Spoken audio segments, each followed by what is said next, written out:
Sir I think আমরা শুরু করতে পারি।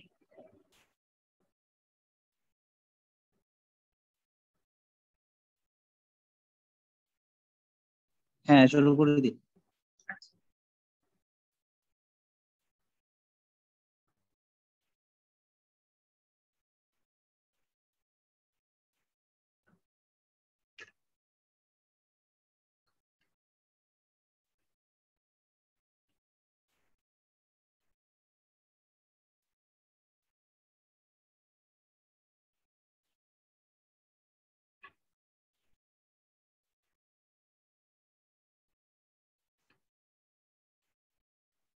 আপনারা কি দেখতে পাচ্ছেন?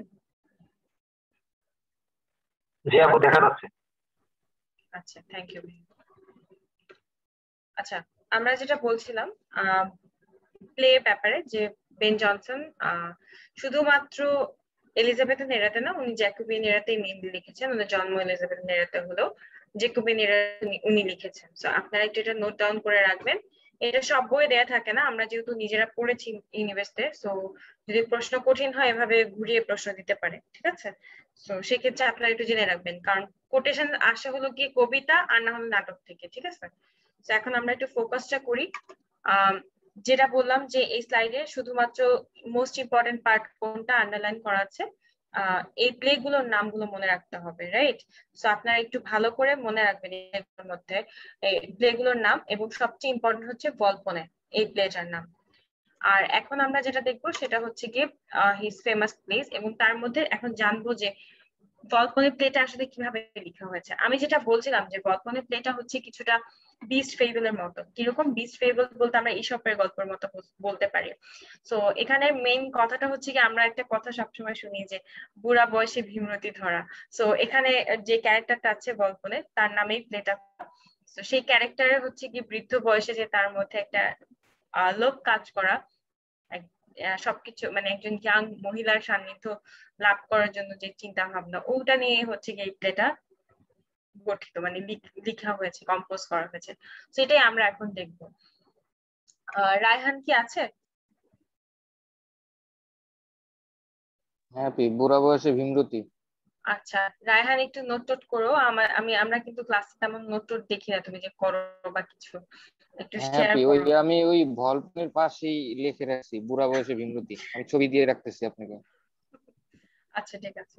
তো আমরা এখন একটু দেখি, তারপরে হচ্ছে গিয়ে ভলপনের ইন্ট্রোডাকশন সম্পর্কে এত কিছু আমাদের জানতে হবে না, জাস্ট একটা জিনিস জেনে রাখবেন, এই প্লেটাও অন্যান্য প্লের মতো, যেমন রোমিও এন্ড জুলিয়েট, তারপর হচ্ছে গিয়ে আরেকটা কি মার্চেন্ট অফ ভেনিস, এগুলো যেরকম লেখা হয়েছে, এটাও কিন্তু ইটালিতে সেট। কোথায়? ভেনিসে। কোথায়? ভেনিসে। এটা একটু মনে রাখবেন, কোথায় কাহিনীটা কোথায় হয়, কাহিনীর যে ঘটনাগুলো এখানে দেখতে পাচ্ছি আমরা, এটা কোথায় হয়েছে, এটা হয়েছে কোথায়? এটা ভেনিসে হয়েছে। তো এটা আমরা জানবো। এরপরে আমরা দেখবো এর সম্পর্কে। এখানে কি হচ্ছে বিস্ট ফেবল বলতে আমি যেটা বললাম ইসপের গল্পের মতো। তো এখানে এক একটা ক্যারেক্টারকে, আমাদের মানুষের মধ্যে কিন্তু কিছু অ্যানিমেলস্টিক বা পশু সুলভ কিছু আচরণ থাকে আমাদের ভিতরে, যখন আমরা খুব ক্রোধে ফেটে যায়, রাগ হওয়া বা হওয়া, বা বেশি খেলে পরে, যেমন আমরা অনেক সময় বলে আছে রাক্ষসের মতো খাচ্ছে বা সামথিং এরকম, বলছে যে ওটা একটু বেশি পেটুক, এই ধরনের মানুষকে বলা হয়। আর একটু মানে হাসি তামাশা করে অনেকে অনেক সময় বসেন। তো এইরকম ব্যাপারটা আমরা দেখতে পাবো যে বিস্ট ফেবলের ক্ষেত্রে আসে। তো এখানে তারা মানে এখানে বেন জনসন কি করেছেন, প্রতিটা ক্যারেক্টারের যে খারাপ দিকগুলো সেগুলো এক একটা অ্যানিমালের নাম দিয়ে সে নামকরণ করেছেন। তো আমরা দেখব কিভাবে হচ্ছে। আর এটা একটা স্যাটায়ার, হ্যাঁ, স্যাটায়ার, হিউমার প্লে, ট্র্যাজেডি, এরকম ভাবে মনে রাখতে পারেন। এটা হচ্ছে ইংলিশ লাইফ নিয়ে। ইংলিশ লাইফ বলতে কি বোঝায়? ইংলিশ লাইফ বলতে ইংরেজদের যে ওই সময়কার যে লাইফটা ছিল সেটাকে উপহাস করে দেখা, ঠিক আছে? কিন্তু এটা হিউমার প্লে বলা হয়। আপু, স্যাটায়ার অর্থ কি? স্যাটায়ার দ্বারা আসলে কি বোঝানো হয়? উপহাস, উপহাস, বিদ্রুপ, এটাকে বলা হয় স্যাটায়ার। মানে আমি স্যাটায়ারিক্যালি বলছি, মানে তোমার সাথে বিদ্রুপ করে বলছি, এরকম একটা কথা আছে। স্যাটায়ারটা হচ্ছে উপহার। আর আমরা যখন মানে এটা কি আপনি ব্যঙ্গ, মানে ব্যঙ্গ করা? হ্যাঁ রাইট, ব্যঙ্গ করে করা।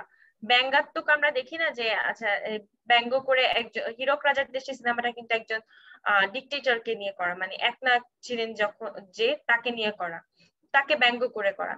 সেরকম ব্যঙ্গ করে অনেককে নিয়ে এরকম লেখা হয়। কার্টুন যেমন ব্যঙ্গ করা হয় না, এটা নাটকের ব্যঙ্গটা বোঝাচ্ছে, ঠিক আছে? তো ইংরেজরা তখন যে লাইফটা লিড করতো ইংরেজদের মধ্যে, যে হ্যাঁ সবকিছুর প্রতি এক ধরনের লোক কাজ করা, অনেক অনেক ইংরেজরা ছিলেন যারা খুব বেশি বড় লোক ছিলেন, তো তাদের মধ্যে এই ধরনের জিনিসগুলো একটু কাজ করতো, তো ওই জিনিসগুলোকে নিয়ে করা। তো এখানে যে ক্যারেক্টার গুলো আছে এগুলোকে কি করা হবে, প্রতিটা ক্যারেক্টার সম্পর্কে যে খারাপ যে গুণাবলী, আমাদের প্রত্যেকের মধ্যে কিছু খারাপ গুণাবলী থাকে না, যে আমাদের যে আমাদের যে রিপুগুলো আছে, আমরা যেটা আমাদের ধর্মেও বলা আছে, তো ওই জিনিসগুলাকে রিপ্রেজেন্ট করে। যার মধ্যে লোভ বেশি তাকে লোভ, চতুর বেশি, চতুরতা কোন প্রাণীর মধ্যে বেশি, ওরকম করে নাম দেয়, সেটা আমরা এখন দেখবো। হিউমার প্লে কি, হাস্যরসাত্মক, হিউমার মানে হচ্ছে হাসি, রস রস বোধের কথা বলানো হচ্ছে। সো স্যাটায়ার, হিউমার, ট্র্যাজেডি, এগুলো আপনারা সব যখন লিটারেরি ক্লাস হবে লিটারেরি টার্মস এর উপর, তখন আপনারা পেয়ে যাবেন ইন ডিটেইলস এ। আচ্ছা, বাংলায় আমি আপনাদেরকে এক্সাম্পল দিয়ে দেখাবো। সো এখন আমরা আগে একটু বুঝি যে কিরকম ভাবে এটাকে প্রতিটা ক্যারেক্টারকে বিভিন্ন ছোট ছোট নাম দেয়া হয়েছে। কিরকম নাম, সেটা হচ্ছে গিয়ে কি ইসের নাম, বিভিন্ন অ্যানিমাল বা পশুদের বা কীট পতঙ্গের সাথে তুলনা করা হয়েছে। আচ্ছা আমরা একটু দেখি ক্যারেক্টার গুলোর মধ্যে সবচেয়ে ইম্পর্টেন্ট, হ্যাঁ, সেটা হচ্ছে গিয়ে ভলপনে আর মস্কা। এখানে ভলপনে থাকে হলো কি বুড়ো লোক, যে হচ্ছে গিয়ে তার কোনো নিঃসন্তান, হ্যাঁ, তার কোনো সন্তান, ভেনিসের একজন সম্ভ্রান্ত ব্যক্তি, কিন্তু তার অনেক লোভ, হ্যাঁ, তার হচ্ছে গিয়ে প্রচুর লোভ, তার টাকা যতই থাকবে না কেন তার বেশি লোভ, যে যত বেশি তার টাকা থাকবে তত ভালো, কিন্তু তার কোনো সন্তান নেই। যেহেতু তার সন্তান নেই, তাহলে তার এই সম্পত্তি কে পাবে? এই সম্পত্তির জন্য তার আবার একজন অ্যাসিস্ট্যান্ট থাকেন ভলপনের। তো সেই অ্যাসিস্ট্যান্টটা কে আমরা দেখতে পাচ্ছি, অ্যাসিস্ট্যান্টটা হচ্ছে মস্কা। মস্কা হচ্ছে এই ভলপনের এর অ্যাসিস্ট্যান্ট। তো ভলপনের অ্যাসিস্ট্যান্ট যে, তাকে দেখেন ফ্লাই বলা হয়। ফ্লাই কেন বলা হচ্ছে? ফ্লাই বলা হচ্ছে কারণ ভলপনে চতুর চালাক, এই জন্য তাকে হচ্ছে ফক্সের সাথে বা শিয়ালের সাথে তুলনা করা হয়। আর মস্কা, মস্কা হচ্ছে গিয়ে ফ্লাই, এটা আপনারা একটু মনে রাখবেন, কারণ মস্কা তার সার্ভেন্ট দুধে মাছি ঘোরে না দুধ খাওয়ার জন্য, তো দুধের বিভিন্ন ভালো ভালো খাবার যা কিছু হয় সবকিছু আশেপাশে মাছি ভন ভন করে না, তো ওই রকম এই যে গ্রিডি একটা লোক যার কোনো সন্তান নেই, তার সহায় সম্পত্তির জন্য অনেকেই ঘুরঘুর করছে, সেখানে মস্কো হচ্ছে তার সার্ভেন্ট এবং সে সবচেয়ে বেশি ঘুরঘুর করে, এই জন্য তাকে মাছির সাথে তুলনা করা হয়। ভল্টুরে দ্য ভালচার, ভালচার মানে কি শকুন, লয়ার, একজন লয়ার, সেও চায়। তো এখানে মোটামুটি যারা আছে করব্যাকচিও, রেভেন, হ্যাঁ, এগুলো আপনাদের মুখস্থ করতে হবে। এখান থেকে দুইটা জিনিস মনে রাখবেন, লাল কালিরিয়া, সেটা হচ্ছে ভলপনে আর মস্কা। আর এখানে আরেকটা ইম্পর্টেন্ট জিনিস হচ্ছে সিলিয়া। সিলিয়া হচ্ছে করভিনাস ওয়াইফ। এখন সবাই চাচ্ছে যে কোনোভাবে ভলপনের সম্পত্তিটা কিভাবে হাত করা যায়, তো এই জন্য ভলপনেকে খুশি করে যে কোনো কিছুর লোভ দেখিয়ে দেখিয়ে তারা চাচ্ছে কি ভলপনের যে ইনহেরিটেন্স বা উত্তরাধিকার আছে সেটা নিজেদের নামে করা। তো মস্কা এখান থেকে চালাক, সে তো তার আর এই সার্ভেন্ট, ভলপনের সার্ভেন্ট, তো সে জানে যে আচ্ছা আমার যে বসকে যদি আমি কোনোভাবে খুশি করতে চাই, সে কোন জিনিসটাতে সবচেয়ে খুশি হবে, তখন সে বের করে আচ্ছা তাকে যদি আমি একটা ইয়াং মহিলা আর সমৃদ্ধ এনে দিতে পারি তাহলে সবচেয়ে বেশি খুশি সে এইভাবে হবে। তখন সে কি করে, করভিনো, করভিনো একটা মানে মার্চেন্ট বা একজন কুবের না বলা যায়, যে একজন ব্যবসায়ী, তার ওয়াইফ থাকে সিলিয়া। সিলিয়ার সাথে ভলপনের একটা সম্পর্ক, অনৈতিক সম্পর্ক ক্রিয়েট করে দেওয়ার চেষ্টা করে। কিভাবে চেষ্টা করে, আচ্ছা আপনি কেন চেষ্টা করে সেটা আমরা একটু বুঝি। তার যেহেতু ভলপনের যেহেতু কোনো ছেলে মেয়ে নেই, মস্কা কি সব সহায় সম্পত্তি পাবে না, মস্কা নিজের নামে নিবে না, সে কি করবে তার ছেলেকে, তার নিজের ছেলেকে ওই সহায় সম্পত্তিটা দেওয়ার জন্য সিলিয়ার সাথে ভলপনের একটা সম্পর্ক করে দেওয়ার চেষ্টা করে, যে অলরেডি একজনের সাথে বিবাহিত, করভিনোর ওয়াইফ মানে সিলিয়া। তো এরপর আর কি আলটিমেটলি শেষ অ্যাক্টে গিয়ে শেষ অঙ্কে আমরা যে নাটকের পর্দা পড়ার আগে দেখা যায় যে সবার সবকিছু ফাঁস হয়ে যায়, যে সিলিয়া জানেও না যে তাকে এভাবে ভলপনের সাথে এরকম ভাবে ট্রেড করা হচ্ছে, বা তাকে ভলপনের সান্নিধ্যের মাধ্যমে একজন সহায় সম্পত্তি নেওয়ার চেষ্টা করছে। সব পুরো যে ষড়যন্ত্রটা থাকে প্রত্যেকের ষড়যন্ত্রটা সামনে এসে যায়। তো প্রত্যেকে এখানে কি ক্রো মানে কাকের মতো, আবার দেখেন রেভেন, রেভেনও কিন্তু মানে কাকে, তার কাকে বলা হয় আর কি। ভালচারে মানে হচ্ছে কি শকুন। তো প্রত্যেকের ক্যারেক্টার যেরকম, যাদের ব্যবহার এবং নিজস্ব ভিতরকার যে ইচ্ছা ওগুলা যেরকম, লোভটা যেরকম, সেভাবে হচ্ছে প্রত্যেকের নামকরণ করা। দ্য ফ্লাই, দ্য ফক্স এভাবে করে দেয়। তো আপনারা মনে রাখবেন সিলিয়া হচ্ছে এখানকার নায়িকা, ওভাবে নায়িকা না মানে ফিমেল লিড বলা যায়, যে এই প্লেতে female character, most important female character হচ্ছে সিলিয়া, আর এই বলপনে আর মস্কো হচ্ছে কি মোস্ট ইম্পর্টেন্ট ক্যারেক্টার। এখন আর এর বেশি কিছু আমাদের জানতে হবে না। তো আমরা এর পরেরটাতে যাই স্লাইডে। এখান পর্যন্ত কারো কোনো প্রশ্ন আছে? সো সবার সামনে ফাঁস হয়ে যায়, সো আলটিমেটলি কেউই সুবিধা করতে পারে না, আর গল্পনীয় সিলিয়ার সাথে একসাথে সান্নিধ্যে আসতে পারে না আর কি, এটাই হচ্ছে ঘটনা। তো ভীমরতিতে ধরলেও পুরো বয়সে ভীমরতিটা আর মানে ফুলফিল হয় না তার। ফাঁস হয়ে যায় মানে আপনি মানে বুঝলাম না মানে আচ্ছা, সবার গল্পনে ধরে ষড়যন্ত্র, ফেলে? না না আচ্ছা আচ্ছা বলপনে ও ধরে ফেলে তা না, বলপনের যে লোভ সেটাও বের হয়ে যায়, যে একটা ইয়াং মেয়ের কাছে পাইলে সেরকম সয় সম্পত্তি দিয়ে দিবে। ওখানে তো আরো অনেকে থাকে যারা হচ্ছে কি যে স্যার পলিটিক উঠবি, লেডি পলিটিক উঠবি, এরা হচ্ছে ওখানকার ইংলিশম্যান, যারা হচ্ছে গিয়ে মানে ওখানকার যারা ডিউক থাকে তাদের সামনে হচ্ছে গিয়ে সবার সামনে এটা ফাঁস হয়ে যায় যে এরা অ্যাকচুয়ালি কি করতেছে সহায় সম্পত্তির লোভে বা নিজেদের সুবিধার জন্য এরা একজন কি কি উপঢৌকন পাঠানোর চেষ্টা করে, তার মধ্যে হচ্ছে একজনের ওয়াইফ, তাকে দিয়ে সে মানে সম্পত্তি আত্মসাতের চিন্তা করতেছে। তো আবার গল্প নিয়েও বা কেমন, সেও এই বয়সে একজন আনের ওয়াইফের প্রতি তার লোভ দেখা দিয়েছে। তো এই ব্যাপারগুলো সবার সামনে, সমাজের সবার সামনে চলে আসে আর কি। এটাই হচ্ছে আচ্ছা লাস্টের ঘটনা। এই করভিনো তাহলে এই মস্কার ছেলে না? করভিনো মস্কার ছেলে না, করব্যাচিও সম্ভবত। এখানে করভিনো মনে হয়, হ্যাঁ সম্ভবত, আমার অ্যাকচুয়ালি দেখতে হবে আর একবার। মস্কার ছেলের সাথে ছেলেকে আসলে ওভাবে আন না, করভিনো থাকে একজন মার্চেন্ট, মার্চেন্টের ওয়াইফ থাকে সিলিয়া, হ্যাঁ। তো ও এখানে আচ্ছা দেয়া আচ্ছা আছে। তো মস্কা তার ছেলেকে যাতে দিতে পারে সেজন্য এখানে দিয়েছে। তো আমরা আমাদের কাছে ইম্পর্টেন্ট ক্যারেক্টার কোনটা, ভলপনে আর মস্কা, তাদের দুজনের নাম কি, the fox and the fly, ঠিক আছে, এটুকু মনে রাখতে হবে। আর সিলিয়া হচ্ছে কি করভিনোর ওয়াইফ। এত ডিটেলসে যেতে যাবে না আসলে। তো আসলে গল্পনের নামটাই আসবে, আর এখান থেকে কিছু কোটেশন আসতে পারে। তো কি কোটেশন আসতে পারে, মাত্র 3টা ইম্পর্টেন্ট কোটেশন দিয়েছি। তো আপনাদের ভয় পাওয়ার কিন্তু কোনো কারণ নাই, আপনারা কিন্তু পড়বেন। তো মিসchief স্পিড ইট লাইক বিস till they be fat and then they bleed, ঠিক আছে, এটা একটা। riches are in fortune a greater good than wisdom is in nature. So খেয়াল করে দেখেন, riches are in fortune a greater good than wisdom in nature. So এগুলা বোঝাতে হবে আমার। আর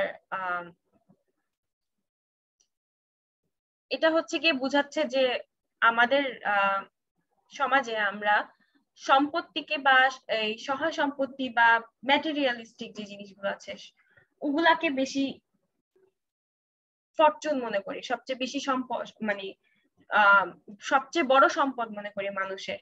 কিন্তু আসলে হচ্ছে গিয়ে নিজের বুদ্ধি বিবেচনা, এটা হচ্ছে সবচেয়ে বেশি ইম্পর্টেন্ট বা সবচেয়ে বেশি ইম্পর্টেন্ট সম্পদ। কারণ কি, এটা দিয়েই হচ্ছে আপনার উইজডম, এটাই হচ্ছে গিয়ে আল্লাহ প্রদত্ত বা ঈশ্বর প্রদত্ত আমাদের জন্য যে ঈশ্বর প্রদত্ত যে সবচেয়ে বড় সম্পত্তি, সেটা বোঝানো হচ্ছে। তো এই 3টা কোটেশন দেখে যাবেন।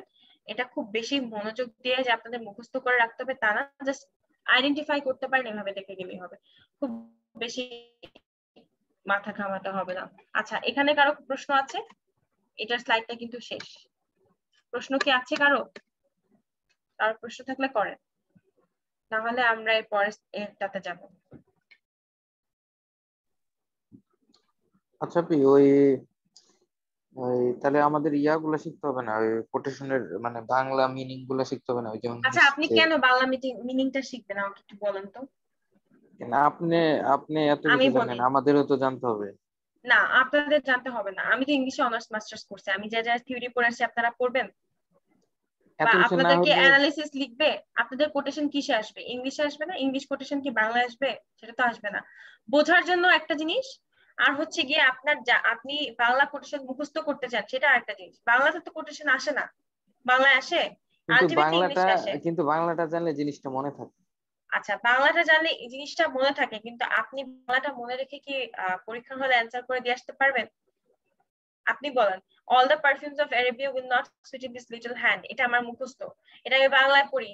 বাংলা যদি বলি যে এই হাতে যতই কি আরবের যতই সুগন্ধি এনে দাও এই হাত আর পরিষ্কার হবে না, এটা কি হবে? আপনার মনে থাকবে? বলেন, আপনি আইডেন্টিফাই করতে পারবেন? এরকম কয়টা মনে রাখতে পারবেন? এর থেকে বেটার না একটু বুঝে মনে রাখাটা? আমি বাংলাটা বুঝতে পারতেছি, জাস্ট রিডিং দিলে অর্থটা মনে থাকে, কিন্তু বাংলাটা মুখস্থ করার তো কিছু নাই। কোটেশনস মনে রাখতে হলে সবচেয়ে বেশি ইম্পর্টেন্ট হচ্ছে ইংলিশটা মনে রাখা, কারণ কোটেশনস হুবহু ইংলিশটাই আসবে, বাংলাটা কিন্তু আসে না, বাংলা কেউ পড়বে না। এগুলো হচ্ছে কি বইগুলো আননেসেসারিলি মোটা বানানোর একটা বুদ্ধি, আর একটা হচ্ছে কি মানুষের কিছু ক্ষেত্রে বোঝার জন্য যতটুকু দরকার সেটুকু, বাট প্রতিটা কোটেশন যদি আপনি বাংলা পড়তে যান, চিন্তা করেন আপনার ডাবল ট্রিপল একটা মানে কষ্ট যাবে। এটা কি দরকার আছে? এটা বুঝে তো পড়ে ফেলা যায়। আপনি বলেন, to be or not to be, that is the question, এটার বাংলা কি হতে পারে? মানে এটা দ্বিধাদ্বন্দ্বের মধ্যে পড়তেছে, মানে এটা বাট এটা হবে কি কি কিন্তু, হবে না, এটা এটা কি, হবে কি হবে না, না আমি এটা করব কি করব না সেটাও বলা করবো যাবে না, কি এটা করবো কিন্তু না। ডিরেক্ট কিন্তু কোনো বাংলা অর্থ নাই, ওভাবে কিন্তু বের করতে পারবেন না। তো এটা ভাবানুবাদ আছে, বাট সেটা কারা করছে আমি জানি না, বাট এটাতে কি হয়, আপনার কিন্তু আলটিমেটলি মুখস্থ থাকে এটাই, to be or not to be. হ্যাঁ, তো আমি এই জন্য আমি মনে করি যে আপনারা যদি বেশি বাংলাটা মুখস্থ করতে চান ডাবল বেশি কষ্ট হবে, বাট বুঝে পড়ার ক্ষেত্রে জাস্ট রিডিং দিয়ে বাংলাটা বোঝা একটা জিনিস, আমি যেটা ক্লাসে বুঝিয়ে দিচ্ছি, আপনারা যদি একটু ক্লাসটা অ্যাটেন্ড করেন তাইলেই মনে থাকবে। এটা সম্পর্কে আপনি জানেন? এখন জাস্ট কোটেশন গুলো রিডিং দেয়, এখানে 3টা কোটেশন আছে, এখানে বোঝার তেমন কিছুই নাই। সো এটা একটা জিনিস। আর বাংলা কিন্তু কোটেশন বাংলায় আসে না, সো ডাবল কষ্ট করতে চাইলে আপনি করতে পারেন আপনার যদি সুবিধা হয়, বাট বোঝার জন্য একটা জিনিস আর মুখস্থ করা একটা জিনিস। বাংলা কোটেশন মুখস্থ করে কিন্তু অ্যান্সার করে আসাটা কঠিন কাজ হবে। কোটেশন কোটেশন ইংলিশেই আসবে, দাড়ি কমা বহু ফুল স্টপ যেরকম আছে, যেভাবে শেক্সপিয়ার লিখে গেছেন বা বেন জনসন লিখে গেছেন সেভাবেই কিন্তু কোয়েশ্চেনে দেয়া থাকবে। তো এখান থেকে বাঁচার কিন্তু কোনো ওয়ে নাই, যে আপনি ভাবছেন যে হ্যাঁ। ওকে ওকে আপনি, হ্যাঁ আমি বুঝতে পারছি, গট ইট, ক্যারি অন। আরেকটা ইম্পর্টেন্ট কথা, কোন কোটেশন যদি আমার আর স্লাইডে যে কোটেশন আছে এটার সাথে না মেলে, বইয়ে অন্য কোনো বইয়ে যদি কোনোভাবে দেয়া থাকে আমাকে হ্যাঁ, একটু বলবেন, ওকে ওকে। কারণ আমি একটু বলে দেই তারা অনেক কোটেশন ভুল দেয়। ঠিক আছে, আমি একটু দেখতে চাচ্ছি যে আপনারা যেখান থেকে পড়ছেন ওটা ঠিক আছে কিনা। পড়ে গেলেন বাট কোটেশন ভুল দেওয়া থাকলে আলটিমেটলি কিন্তু অ্যান্সার করে লাভ হবে না, ভুল দাগে আসতে হবে, খেয়াল করে পড়বেন। আচ্ছা, মুভিং অন, আমরা নেক্সট স্লাইডে যাচ্ছি। নেক্সট স্লাইড হচ্ছে গিয়ে আমাদের একটু ছোট ছোট দুইটা স্লাইড, একটু ইম্পর্টেন্ট বাট ছোট ছোট। আমরা ফার্স্ট একটু ইউনিভার্সিটি অফ উইটস সম্পর্কে দেখবো। আচ্ছা, উইটস সম্পর্কে যেহেতু দেখবো আমি স্ক্রিনটা আবার শেয়ার করি।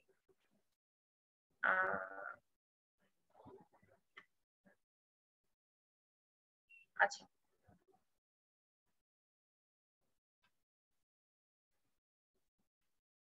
দেখতে পাচ্ছেন? Yep.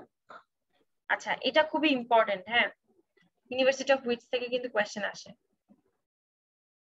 ইউনিভার্সিটি অফ উইটসটা একটু ভালো করে খেয়াল করে দেখেন। The University of Wits were a group of people. হ্যাঁ, একজন দুজন না, 1600 শতকে তারা লিখতেন। তারা বেসিক্যালি কি ছিলেন? ইংলিশ প্লে রাইটস ছিলেন আর প্যাম্ফলেটিয়ার্স। হ্যাঁ, প্যাম্ফলেটিয়ার্স কারা? প্যাম্ফলেট বুঝেন যে এক ছোট ছোট বিজ্ঞাপনের মতো দেয় না কিছু, A4 সাইজের ছোট এরকম যে লেখা থাকে অনেক কিছু, আমরা দেয়ালে যেটা লাগাতে দেখি অনেক ক্ষেত্রে।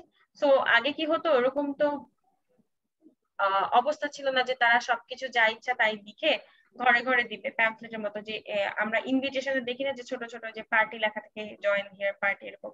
তারপর আবার যে কিছু কোচিং সেন্টারে আমরা দেখতে পাই ছোট কাগজের মধ্যে অনেক কিছু বিজ্ঞাপন দেয়। তো তখন তারা কি করতেন, ওই প্যাম্পলেটের ওই সাইজের ওখান থেকে আর কি এভাবে আসছে ওই বিজ্ঞাপন গুলোর ফরম্যাটটা আসছে। তো ওগুলোকে প্যাম্পলেট বলা হয়। প্যাম্পলেটের মধ্যে তারা নিজেদের লেখাগুলো লিখতেন, লিখে ছড়াই দিয়ে যেতেন, মানুষ ওগুলো পড়তো। পড়ে তারপর তারা মানে ওই লেখাগুলো মানুষকে এইভাবে রিচ করতো। হ্যাঁ, তো সবাই পাবলিশ করতো এমন কোনো কথা নেই, তারা অনেক এরকম জাস্ট প্রিন্ট করে এরকম ছড়াই দিয়ে চলে যেত। তো ওই প্যাম্পলেটে অনেক সময় দেখা যেত কি যে যে কুইন বা কুইন আছেন বা যে রাজা আছেন, কিং আছেন, তাদের এগেনস্টে অনেক কিছু লেখা থাকতো। যারা এরকম লিখতো টিকতো তারা করতো কি, ওই যে এগেনস্টে যারা লিখতো, যে গভর্নমেন্টের এগেনস্টে এখন যেমন অনেকে লেখে বা বিভিন্ন দেশেই তো লেখে, বা পলিটিক্যাল পার্টির এগেনস্টে লেখে অনেকে। সো লিখে টিকে পালায় যেত কোথায়, কোন অন্য কোনো দেশে চলে যেত, যে তাদেরকে তাহলে ধরে নিয়ে যাবে। তো এরকম ভাবে লিখতো। আর ইংলিশ প্লে রাইটস বলতে আপনারা জানেন নাট্য যারা লেখেন, নাট্যকার যারা, তারা হচ্ছে গিয়ে ছিলেন, they were educated at universities such as Oxford or Cambridge.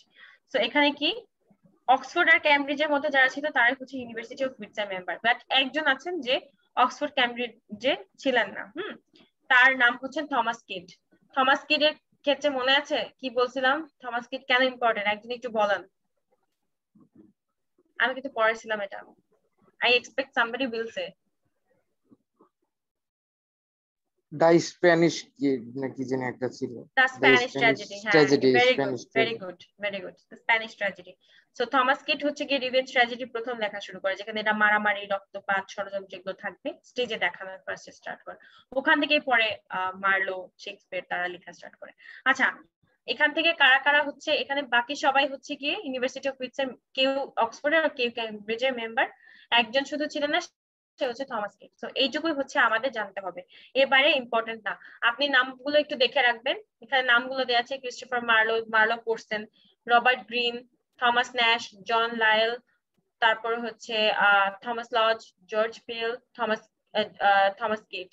So lodge R kid ওখানে লাস্টের নামগুলো মনে রাখেন, এটুকু ভাবে শেষ করেন। আচ্ছা, এখানে কারো কোনো কনফিউশন আছে? এরা কোন সময় লিখতো? 1600 শতকে লিখতো। বেসিক্যালি এইটুকুই আমাদের জানতে হবে, এর বেশি কিছু না।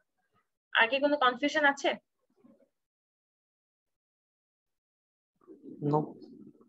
আচ্ছা, তাহলে আমরা এখানে এটা শেষ করি। আমরা এখন নেক্সট স্লাইডে যাই। নেক্সট স্লাইডটা হচ্ছে ছোট্ট একটা স্লাইড। আমি এরকম আপনাদেরকে ছোট ছোট কিছু জিনিস শেষ করছি, বাট মোস্ট ইম্পর্টেন্ট গুলো, হ্যাঁ, এটা হচ্ছে গিয়ে শেষ করার। সো আমরা একটু আগে জেকোবিয়ান এরা সম্পর্কে জানলাম। জেকোবিয়ান এরাটা কার আমলের? কিং জেমস ওয়ান ওই সময় ক্ষমতায় ছিলেন, বা উনি ইংল্যান্ডের রাজা ছিলেন। এলিজাবেথ মারা যাওয়ার পরে জেকোবিয়ান এরা থাকে। সো এটা আপনারা বুঝতে পেরেছেন? এখানে কি কোনো কনফিউশন আছে? আপনি কি রাজা বললেন? আচ্ছা, জেমস ওয়ান। আপনি বুঝি নাই। হ্যাঁ, আমি আবার বলছি। এটা হচ্ছে গিয়ে যখন কুইন এলিজাবেথ মারা যান, তারপরে নতুন রাজা হন। তার তো কোনো সন্তান ছিল না, তখন রাজা হন কে? James one. হচ্ছে উনি হচ্ছে গিয়ে স্কটল্যান্ডের রাজা থাকে, কিন্তু তার মানে তার কাজিন, মানে হচ্ছে গিয়ে আহ এলিজাবেথের cousin, Mary Queen of Scots, তার ছেলে থাকে হলো গিয়ে জেমস ওয়ান। তো জেমস ওয়ানের একটা ক্লেম থাকে, যেহেতু তার ওই যে কাজিনের ছেলে, দ্যাট মিনস আর কোনো কেউ নাই। তো কে রাজা হবে? তখন স্কটল্যান্ডের রাজা যে থাকে জেমস ওয়ান, সে হয়ে যায় ইংল্যান্ডের রাজা। ঠিক আছে, সে ইংল্যান্ড, স্কটল্যান্ড এগুলো গ্রেট ব্রিটেনের রাজা হয়ে যায়। তো জেমস ওয়ানের মাধ্যমে নতুন একটা এরা শুরু হয়, সেটা হচ্ছে জেকোবিয়ান এরা।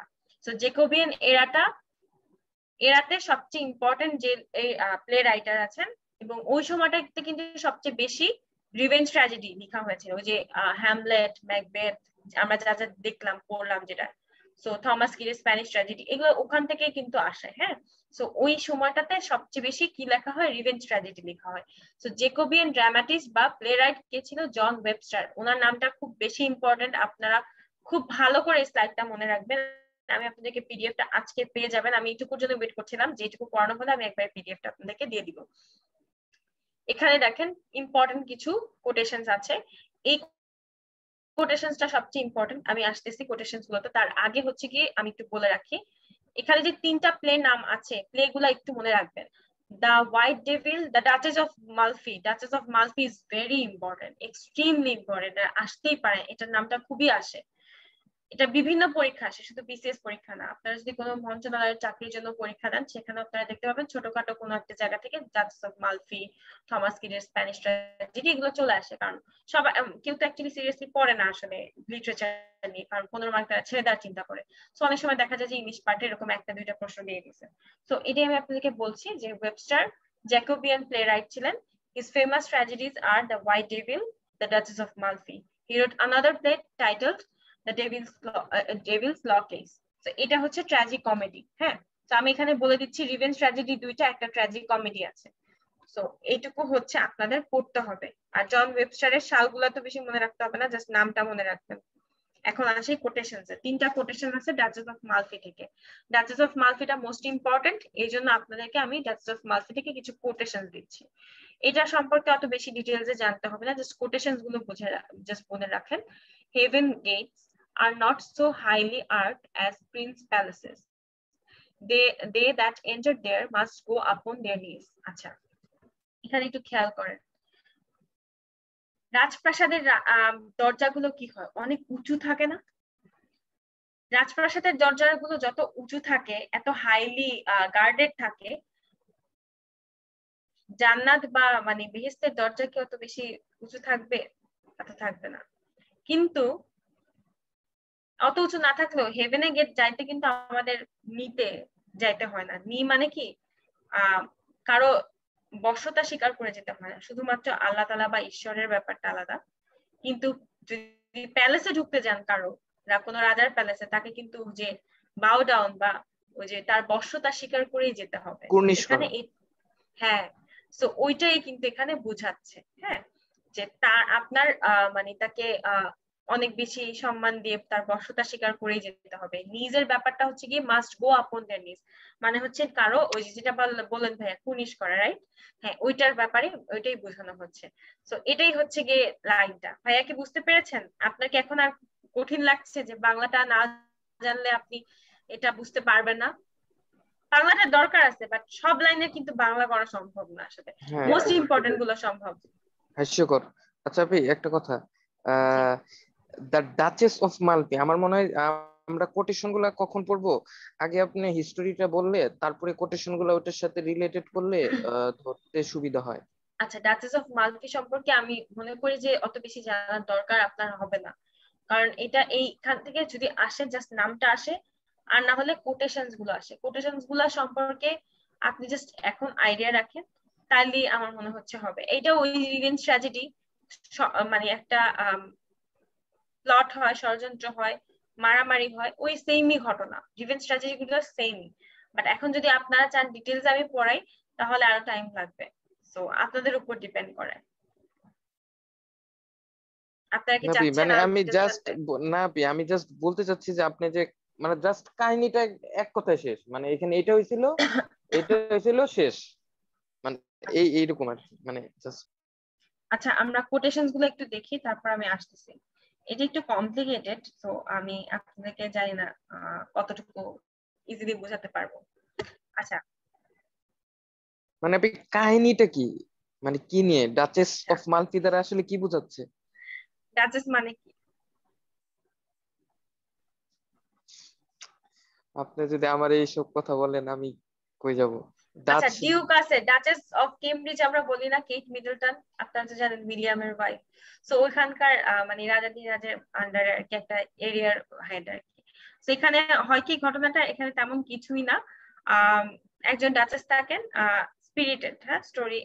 সে হচ্ছে তার একজন স্টিওয়ার্ড, মানে হচ্ছে দাস, মানে সেবকের মতো যে থাকে, তাকে আর কি বিয়ে করেন সিক্রেটলি।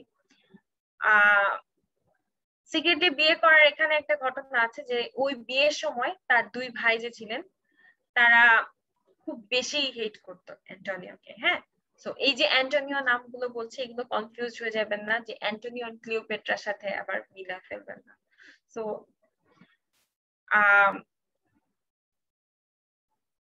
কার ভাইরা অপোজিশন করে? ডাচেসের ভাইরা করে। এখন কি হয়, ও অপোজিশনের পরেও তার তিনটা ছেলে থাকে, কিন্তু আলটিমেটলি কি হয়, ওই কোন একটা বিট্রিয়ালের কারণে তার ফ্যামিলিটা আস্তে আস্তে নষ্ট হতে থাকে। তো এটা একটা ঘটনা ঘটে, এবং ওখান থেকে যে সবচেয়ে বড় চাইল্ড, ওটাকে নিয়ে আস্তে আস্তে পালিয়ে যায় তার ভাই, তার ভাই না সরি, তার বাবা। সো এখানে হচ্ছে গিয়ে ইন দা ফাইনাল অ্যাক্ট, এখানে এল্ডেস্ট সান যে ডাচেসের, সে হচ্ছে গিয়ে আলটিমেটলি বেঁচে থাকে, বাকি ফ্যামিলি মেম্বারদেরকে কাইন্ড অফ বিভিন্ন ভাবে হত্যা করা হয়। সে একটা ফাইটের মাধ্যমে কি হয়, ওই যে যে ভাইরা, ডাচেসের ভাইরা ছিলেন, তারা আলটিমেটলি আর ক্ষমতা থাকতে পারেন না। তারা কি করেন,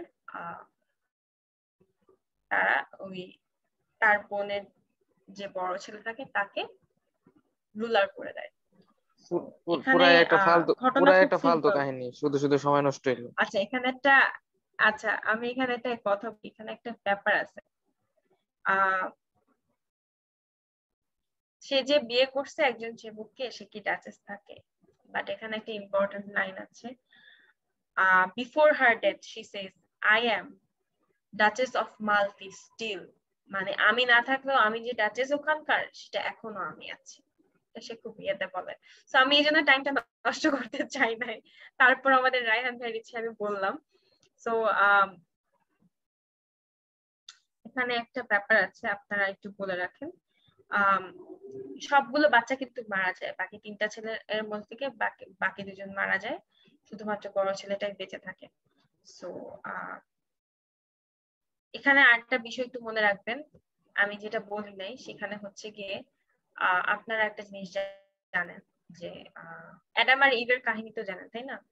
সো অ্যাডাম এন্ড ইভের কাহিনীতে একটা ছিল যে অ্যাডাম এন্ড ইভের একটা ছেলে ছিল যে তার ভাইকে কেইন, হ্যাঁ, যে তার ভাইকে মেরে ফেলে। সো কেইন খুব ক্রুয়েল ছিল। হ্যাঁ, আপনারা কিন্তু আমাদের ধর্মের সাথে মিলাবেন না এটা। হ্যাঁ, সো এখানে এটার একটা ইনফ্লুয়েন্স আছে। কিরকম? অ্যাডামের ছেলে যে কেইন ছিল, কেইন তার ভাইকে মেরে ফেলে, ওই যে জেলাসি ভাই বোনের প্রতি। এখানে যে এর ভাই থাকে, এই ডাচেসের ভাই, সে একজনকে অর্ডার দেয় বজলা নামে তাকে মেরে ফেলার জন্য। তাকে শ্বাসরোধ করে মেরে ফেলে। মারার আগে দিয়ে তখন বলে আই এম ডাচেস অফ মাল্টি স্টিল। হ্যাঁ,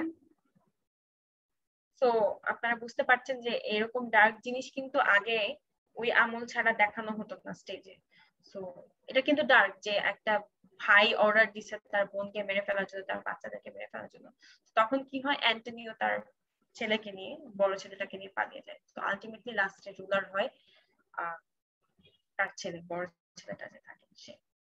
এখানে এইটাই ব্যাপার, এই জন্য এটাকে রিভেঞ্জ ট্র্যাজেডি বলা হয়। সে রিভেঞ্জ নিতে আবার চলে আসে যে তার মাকে দিতে মারা হচ্ছে। সো এটাই হয়। আর কোনো কোয়েশ্চেন আছে? আমার মনে হয় আমি মোটামুটি বুঝায় ফেলতে পারছি। আচ্ছা, আরেকটা কথা, এই কেইনের বিষয়টা আমি একটু বলে রাখলাম আপনাদেরকে, এটা জাস্ট জানার জন্য। কেইন কিন্তু পর এক জায়গায় কিন্তু কি রাজাও হয়, বাই দ্য ওয়ে। হ্যাঁ, অ্যাবেল থাকে ওর ভাই, আর হচ্ছে কেইন। অ্যাবেলকে মেরে ফেলে অ্যাডাম এন্ড ইভের ছেলে। ওই জিনিসটাই এখানে দেখাইছে যে ওই আমলেও হয়েছিল। ওই যে সবকিছু ঘুরে ফিরে যে ধার্মিক বইগুলাতে, পৌরাণিক কাহিনীগুলোতে চলে যায়, বুঝছেন? তো লেখা সব ওখান থেকেই স্টার্ট হচ্ছে। আচ্ছা, এখানে দেখেন, I know death has 10,000 several doors for men to take their exits. মানে বিভিন্ন ভাবে মৃত্যু আসতে পারে, এটা বোঝাচ্ছে। Whether we fall by ambition, blood or lust, like diamonds, we are cut with our own dust.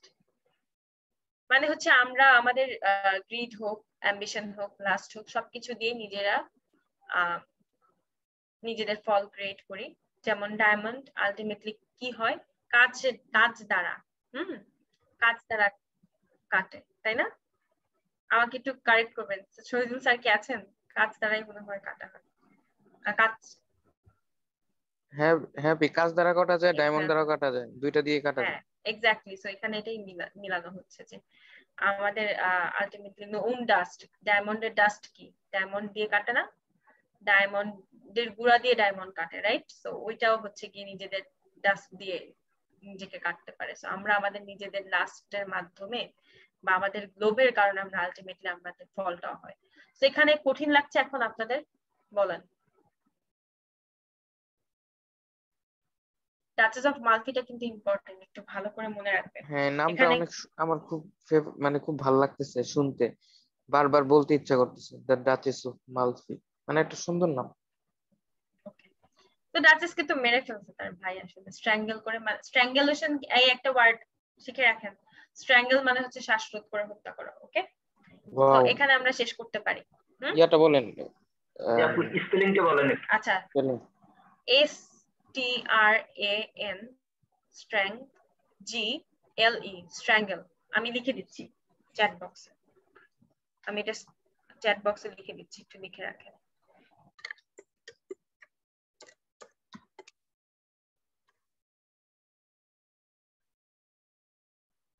ঠিক আছে, এটা হচ্ছে শ্বাসরোধ করে হত্যা করা, এটা একটু শিখে রাখেন।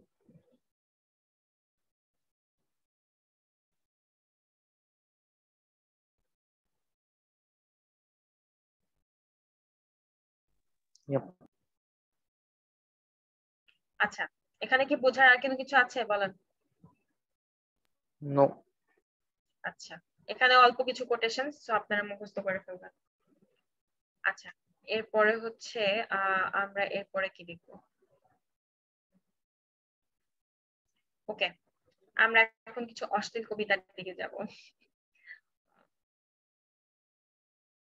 তাসনিয়া আপু কি অনেক টায়ার্ড? আজকে তো কোনো কথাই বলতেছেন না। তারপর নাজিফ আপু আজকে নাই। তারপর হচ্ছে হামিমা আপু কোথায়? হামিমা আপু মনে হয় চলে গেছেন আনফরচুনেটলি। আচ্ছা, এখন দেখবো হচ্ছে আপনি যে জয়েন করছে এটাই বেশি, একটা 2 ঘন্টার ক্লাস করার পর আবার ক্লাস করা, না অনেক সিরিয়াসলি অনেক প্যারা কাজ, টু বি মানে অনেস্ট। আমি ওইটাই সত্যি আসলে এমনি মানে ক্লাস করতে ভালো লাগে না। তো আপনি আসলে বীরত্বের একটা জিনিস দেখাচ্ছে, অ্যাপ্রিশিয়েট হয়। ফ্যান বাই পাম না দিলেও চলবে। আমার মনে হয় জি স্যার। ক্লাসগুলো লেটে শুরু করাতে অনেকে হয়তো মানে বেশি 11:30 বেজে যাওয়াতে কি ক্লান্ত হয়ে যায় নাকি, এটা আমি ঠিক বুঝতে পারছি না। সেক্ষেত্রে কি আমরা একটু আগে শুরু করবো, 10টায়, ঠিক 10টায় শুরু করবো?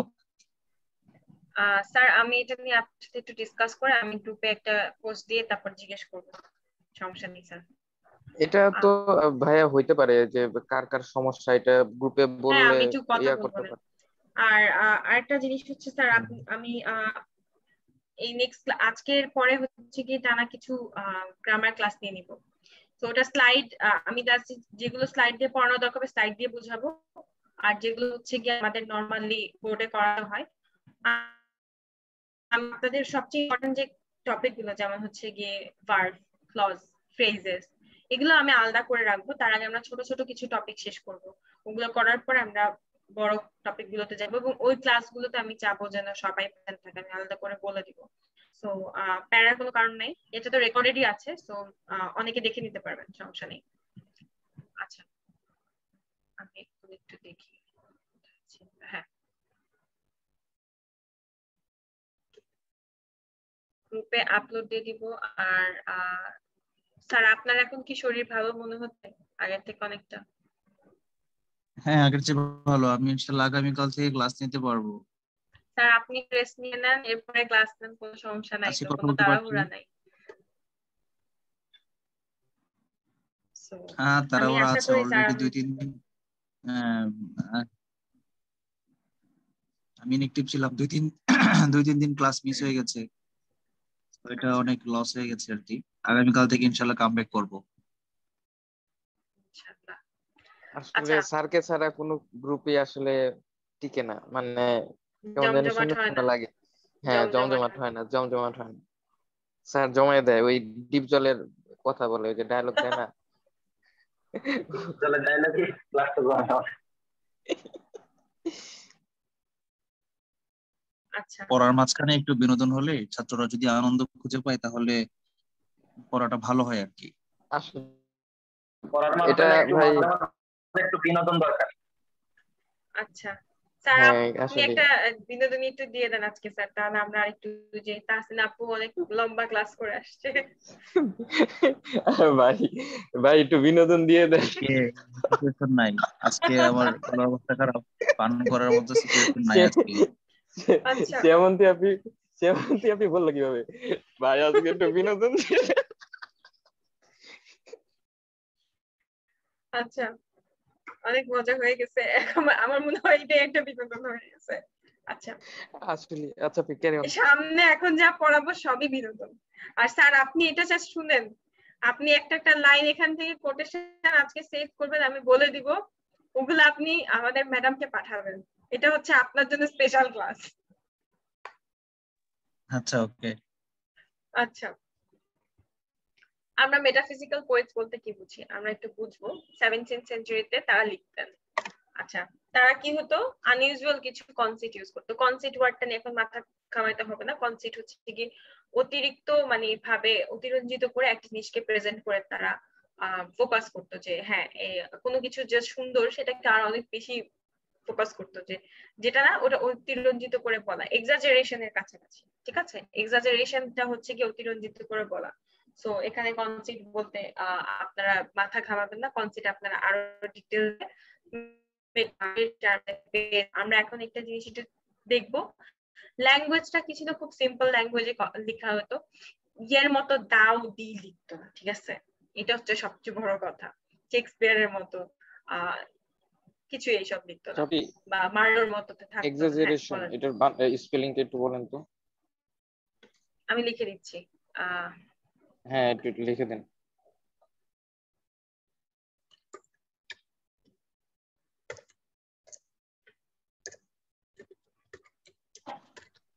এক্সাজারেশনের স্পেলিংটা তো ডিকশনারিতেও পাওয়া যেত, এটা বলে লেকচারারকে স্লো করে দেওয়ার কোনো মানে ছিল রায়হান? না ভাই, আমি আর কি নতুন শুনলাম তো, এর জন্য আর কি। আচ্ছা, এটাই লাস্ট ভাইয়া, তারপরে আর হবে না। ওকে, ইটস ওকে। আচ্ছা, আমি একটা কথা বলি। এক্সাজারেশন মানে হচ্ছে অতিরঞ্জিত করা, মানে জি স্যার, বাড়াবাড়ি, তিলকে তাল করে ফেলা, এটা হচ্ছে এক্সাজারেশন।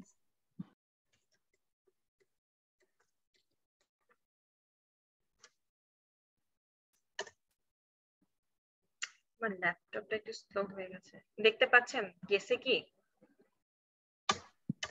হ্যাঁ, এসেছে। আচ্ছা, আমরা বলি এখন ল্যাঙ্গুয়েজটা কি ছিল, খুব সিম্পল ল্যাঙ্গুয়েজের ছিল। হ্যাঁ, ল্যাঙ্গুয়েজটা মানে আমাদের সহজবোধ্য, সহজে লেখার মতো। আগে যেরকম দাউদি ছিল ওগুলো ছিল না। উইট মানে হচ্ছে হাস্যরস একটু বেশি ছিল। হ্যাঁ, এই কবিতাগুলো একটু রসবোধ বেশি। আপনার মনে রাখবেন মেটাফিজিক্যাল পোয়েটস হচ্ছে গিয়ে বেসিক্যালি তারা কি লিখছে, ইদার খুব ধার্মিক কবিতা লিখছেন অথবা প্রেমের কবিতা লিখছেন। আসি আমরা এখন দেখি, এই যে বললাম না যে এখানে আটকায় যাচ্ছে।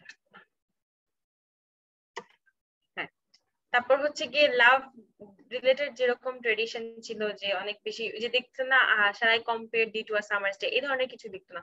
তারা নিজেদের মতো প্ল্যাটনিক কবিতা লিখতো, মানে তাদের লাভটা কি ছিল, স্পিরিচুয়াল, আত্মিক ভালোবাসা ছিল। হ্যাঁ, ওটা যে সবসময় যে সৌন্দর্য নিয়ে, বাহ্যিক সৌন্দর্য নিয়ে হবে তা না, তাদের আত্মিক একটা আত্মার সাথে একটা আত্মার কানেকশন থাকবে, বা মানে soul to soul connection, whatever we want to say about this.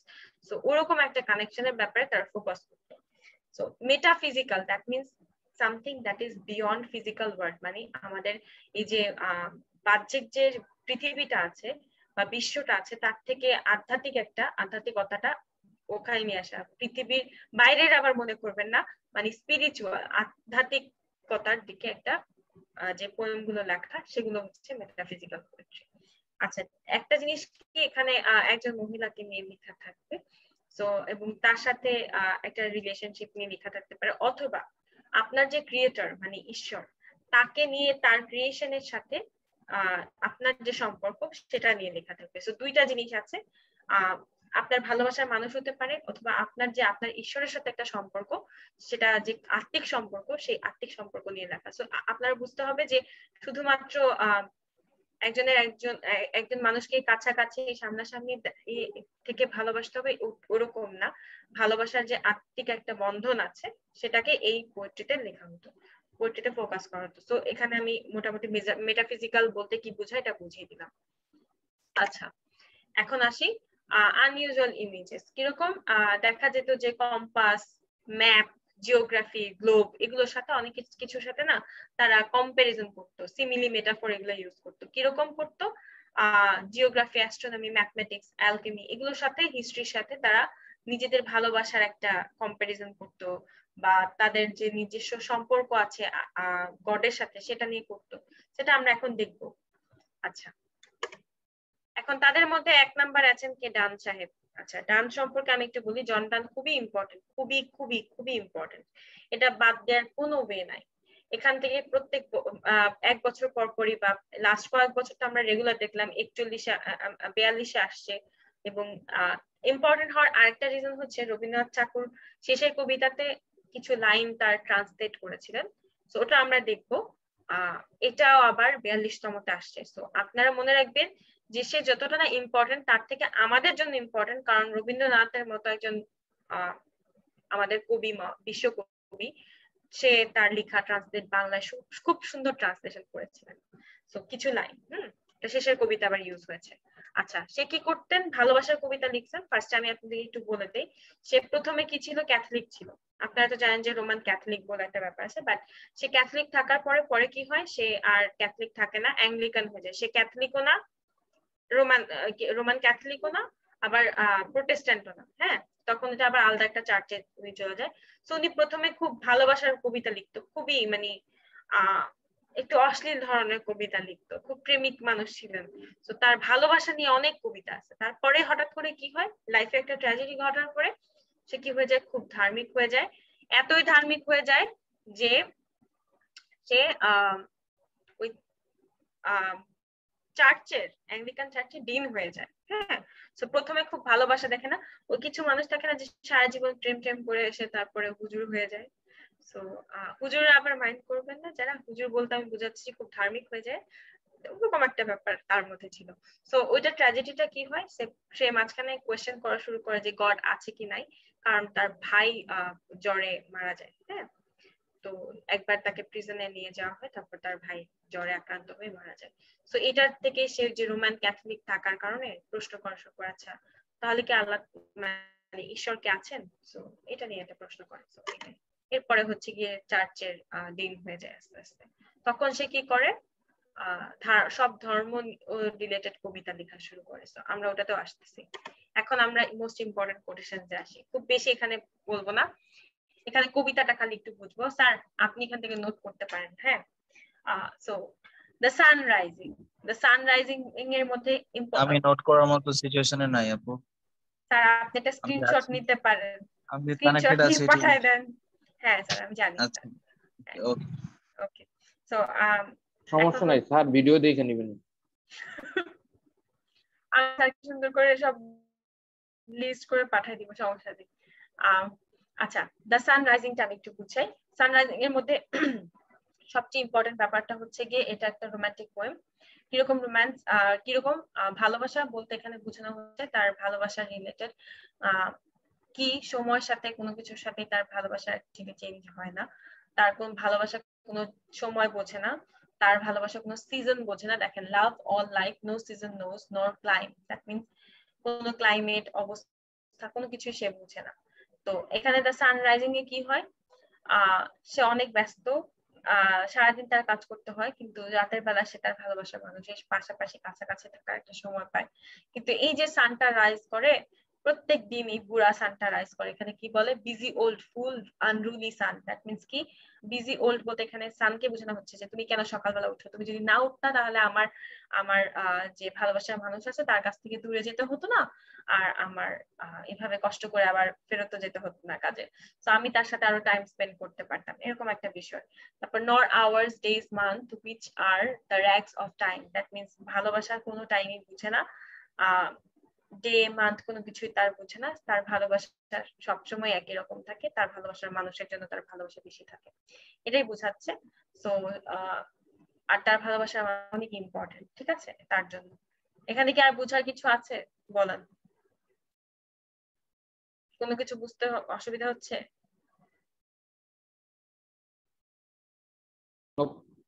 আচ্ছা, এখন আমরা 42nd বিসিএস যেটা আসছে এটা একটু দেখি।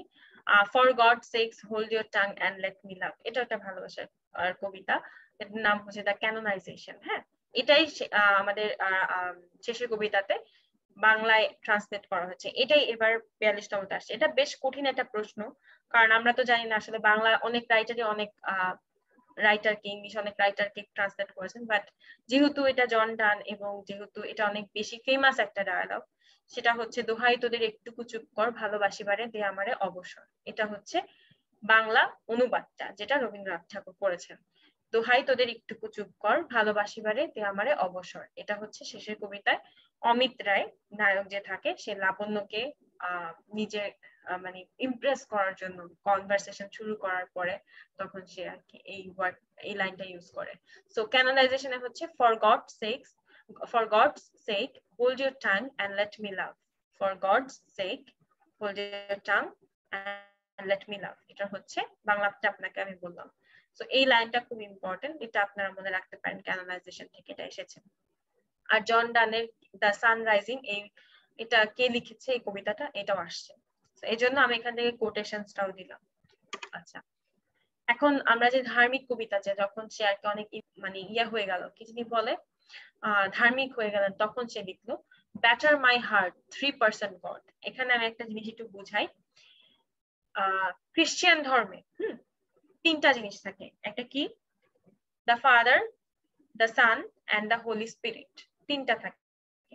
কি, তাদের ধর্মের তিনটা এলিমেন্ট থাকে। আমাদের যেমন কিছু ব্যাপার আছে, তো ফাদার বলতে বোঝানো হয় হলো গিয়ে গডকে, সান বলতে আপনারা জানেন জিসাস ক্রাইস্টকে বোঝায়, যে গডের পুত্র, আর দ্য হোলি স্পিরিট, এই তিনটা হচ্ছে গিয়ে ইম্পর্টেন্ট। এখানে 3% গড বলতে এই যে গডের যে তিনটা মানে ইম্পর্টেন্ট ফ্যাক্টর আছে, আই থিঙ্ক জিসাস ক্রাইস্ট এবং হচ্ছে গিয়ে কি আমাদের হোলি স্পিরিট, এই তিনটাকে মিলিয়ে বোঝাচ্ছে ব্যাটার মাই হার্ট। ব্যাটার মানে একটু লিখে রাখেন, ভেঙে গড়া। ব্যাটার মাই হার্ট, আমার হার্টটাকে আবার নতুন করে গড়ো, আমার ভিতরটাকে, আমার অন্তরটাকে আবার নতুন করে গড়ে তুলো।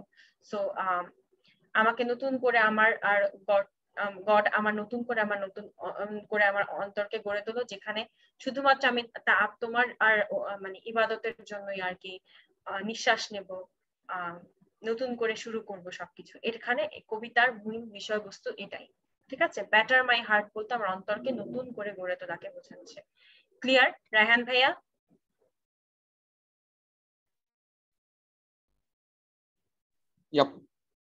আচ্ছা, এখানে একটা গুড মরো, এটা হচ্ছে একটা লাভ পোয়েম।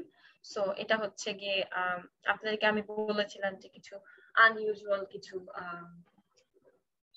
ইম্পর্টেন্ট কিছু কোটেশনস আছে, যেমন হচ্ছে গিয়ে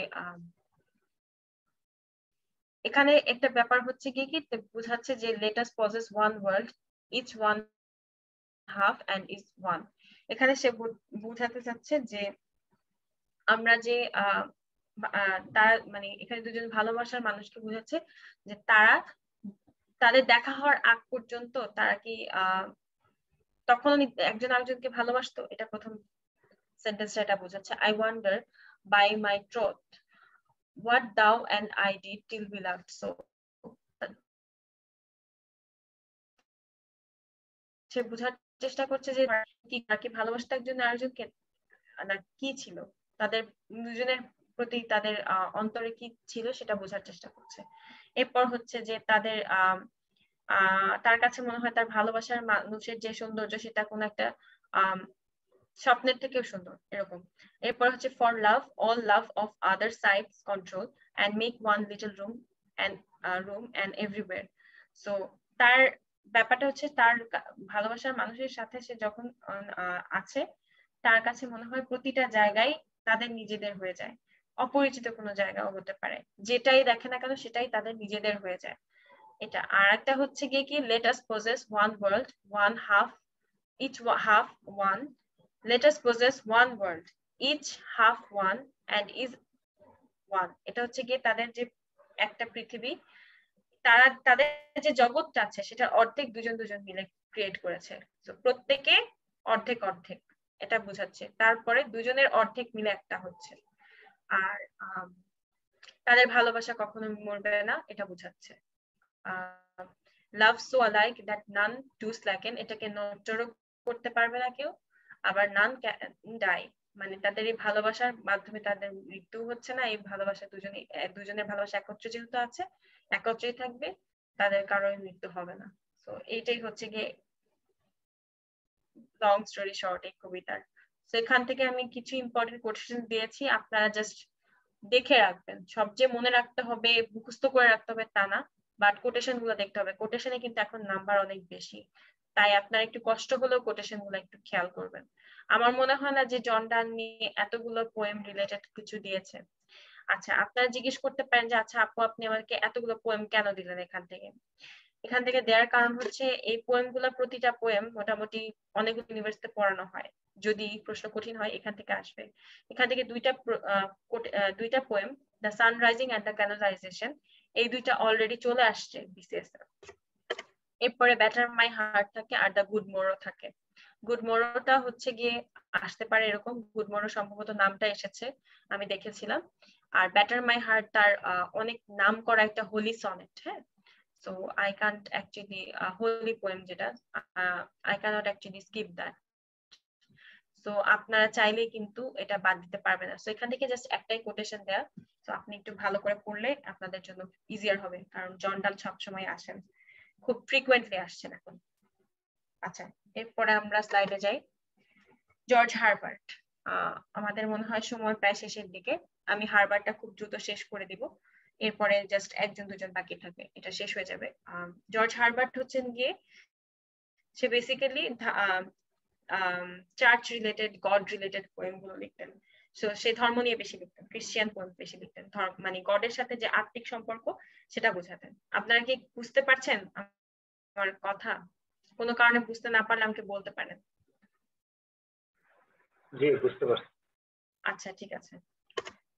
দেখেন এই জিনিসটা একটু খেয়াল করে দেখেন, আমি এরপরে যাচ্ছি, এটা কেন দেখাচ্ছি এটা আমি একটু আপনাদেরকে বলছি।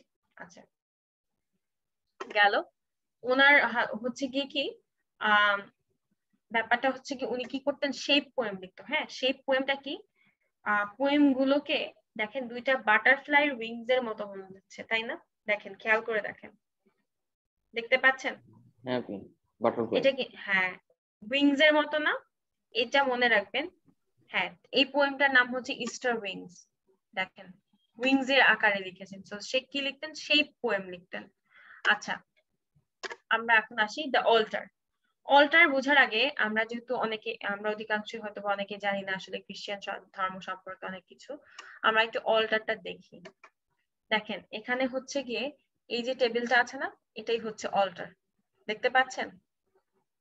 এখানে দাঁড়িয়ে কিন্তু বিয়ে পড়ানো বা অনেক বলি সবাই কিন্তু দাঁড়াতে পারে না, পোপ যারা বা ফাদার যারা, তারা এখানে দাঁড়িয়ে কথা বলেন, তাদের লেকচার গুলো বলেন, তারপর হচ্ছে ধার্মিক কাজগুলো করেন, এখানে হচ্ছে গিয়ে অল্টার বলা হয়। তো এর পিছনে হচ্ছে গিয়ে ক্রুসিফিকশনের মাধ্যমে যে ক্রসটা দেখতে পাচ্ছেন, জিসাস ক্রাইস্টের ক্রসটা দেখতে পাচ্ছেন খ্রিস্টানদের অল্টারের সাথে কিন্তু, এটাই হচ্ছে অল্টার। তো এখন ক্লিয়ার? কোনো কনফিউশন আছে?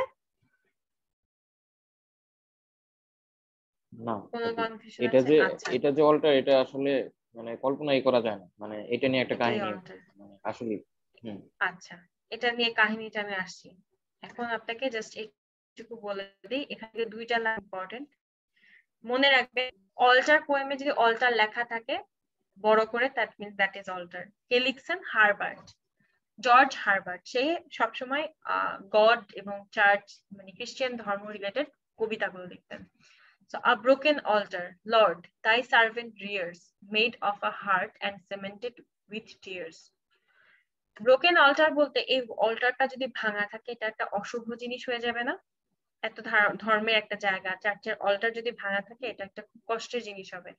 সো সেই বলছেন যে দাই সার্ভেন্ট, লর্ড বলতে এখানে জিসাস ক্রাইস্ট এবং গডকে বোঝানো হচ্ছে, তা আপনার সার্ভেন্ট যারা, যাদের জন্য সে আত্মত্যাগ করেছে। যে দেখেন, ও let thy blessed sacrifice be mine, মানে হচ্ছে গিয়ে and sanctify this altar to be thine।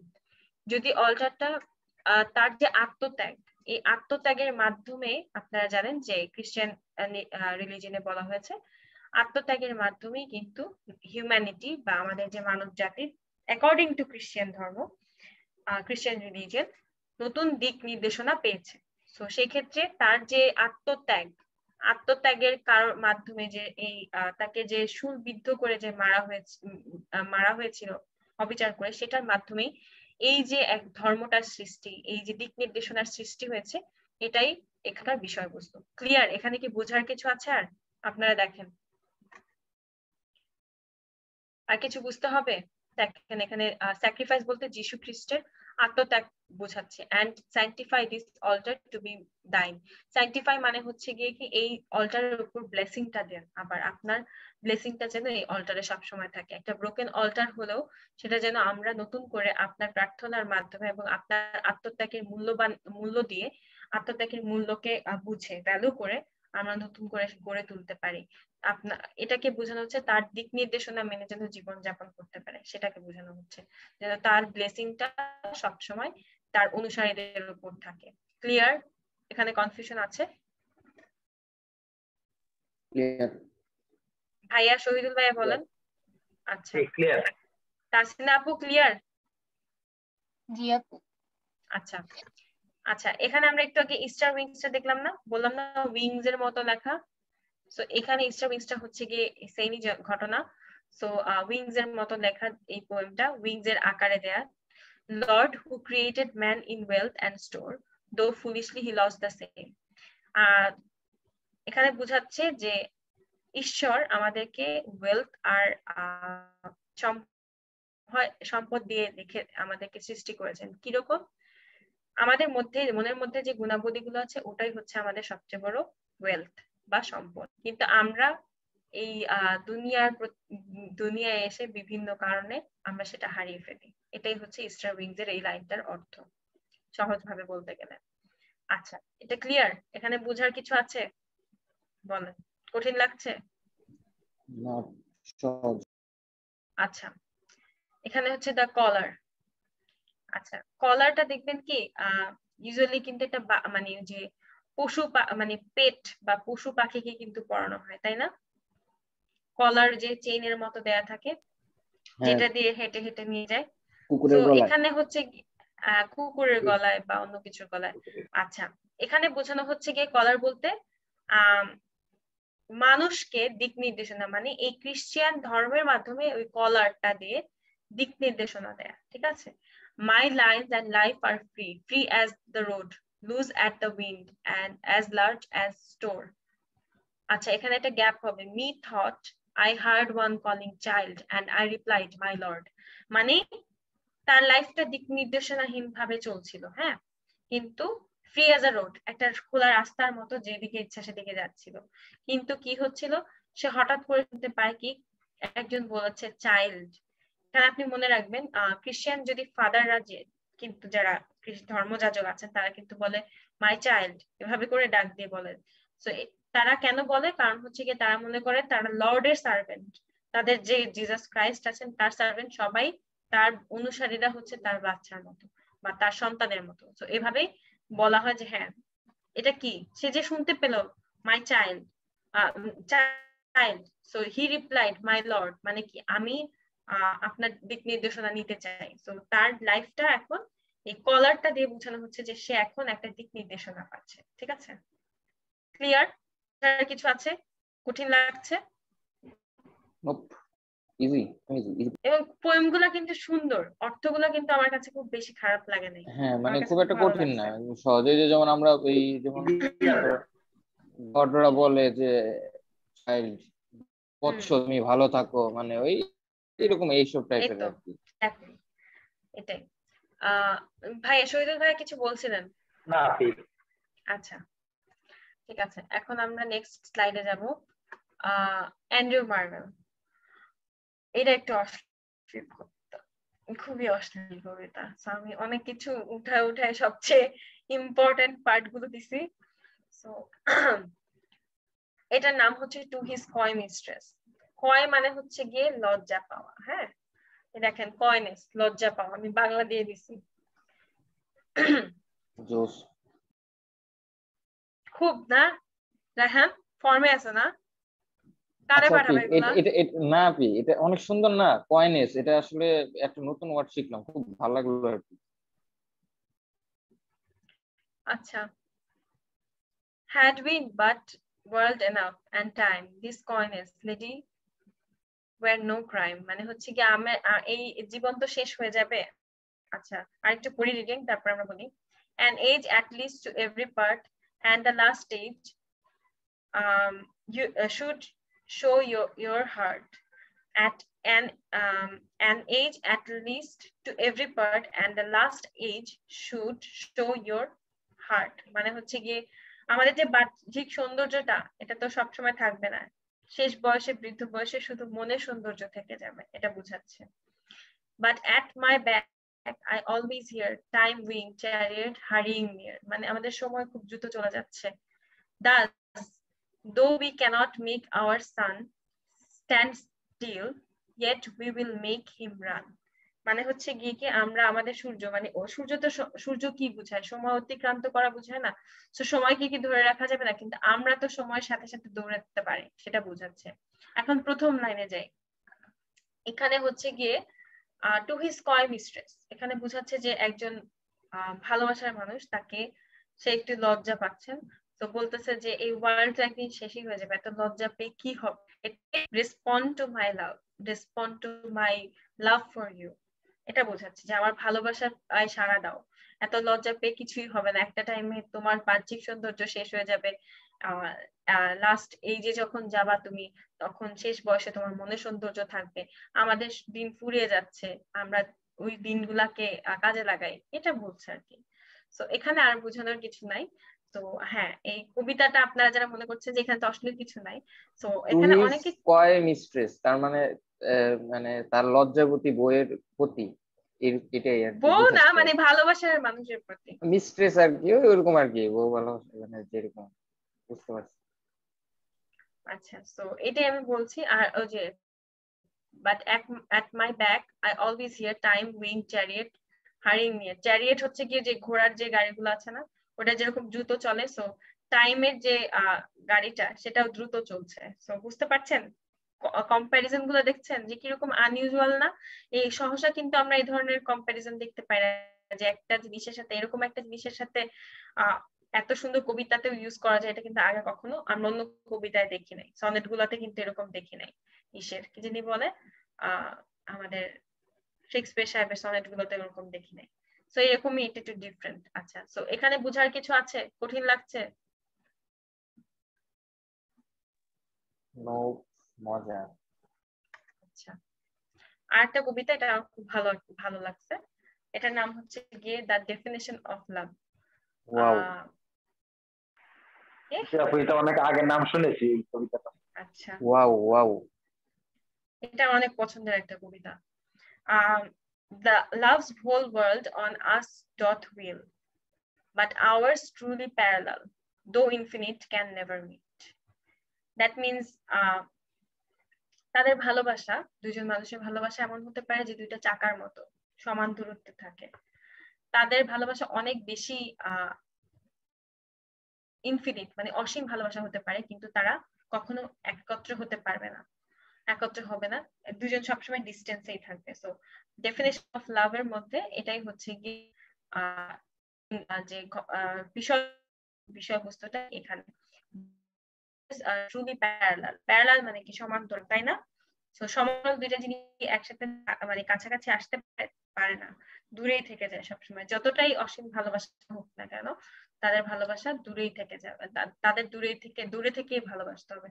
তো এটা কাইন্ড অফ আমরা ওরকম বলতে পারি যে রেল লাইনের দুইটা রাস্তা যেরকম যায়, যে অনেক দূর, অনেক অনেক দূর পর্যন্ত যায়, কিন্তু আলটিমেটলি কখনো একত্রে একসাথে হয় না। তো যে হুইল গুলা কাছাকাছিই থাকে, সবসময় একত্রে এই থাকে কাছাকাছি, কিন্তু কি হয় আলটিমেটলি মানে ওই দূরত্বটা বজায় থাকে, একত্রে কিন্তু একসাথে আসতে পারে না। তো দূরত্ব সবসময় থাকবে, কিন্তু তাদের অসীম ভালোবাসাও একজন আরেকজনের প্রতি থাকবে, একসাথে কখনো হবে না, ক্যান নেভার মিট। তো এটাই হচ্ছে দ্য ডেফিনেশন অফ লাভ, এই কবিতার মূল বিষয়বস্তু।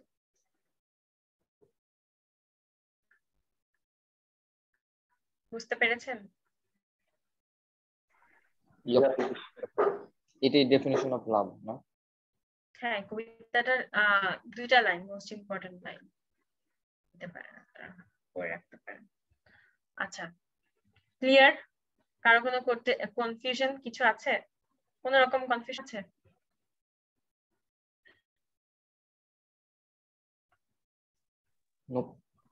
আচ্ছা, আমরা লাস্ট স্লাইডে চলে আসছি, আর দুইটা স্লাইড আছে। তো এখানে একটা জিনিস একটু বোঝার আছে, আপনারা অনেক টায়ার্ড না আজকে, অনেক বেশি পড়ায় ফেলতেছি, আমার মনে হয় এটুকু পড়া দরকার, নাহলে। হ্যাঁ তো ঠিক আছে, নো প্রবলেম। ওকে, আচ্ছা, ক্যাভিলিয়ার পোয়েটদের সম্পর্কে একটু বুঝি। আমরা এখন মেটাফিজিক্যাল পোয়েট শেষ করে ফেলছি। সবচেয়ে ইম্পর্টেন্ট কজন? জন ডান, হার্বার্ট, জর্জ হার্বার্ট, আর হচ্ছে কি অ্যান্ড্রু মার্ভেল, এই তিনজন। ওকে, ক্যাভিলিয়ার পোয়েটে আসি। ক্যাভিলিয়ার পোয়েট কারা ছিল? এটা হচ্ছে কি একটু মানে ডিমিনিং, মানে ছোট করে বলা হয় আর কি এদেরকে। তো জেমস ওয়ানের সম্পর্কে বললাম না, জেকোবিয়ান এরাতে, মনে আছে? শুরুতে বলছিলাম, মনে আছে?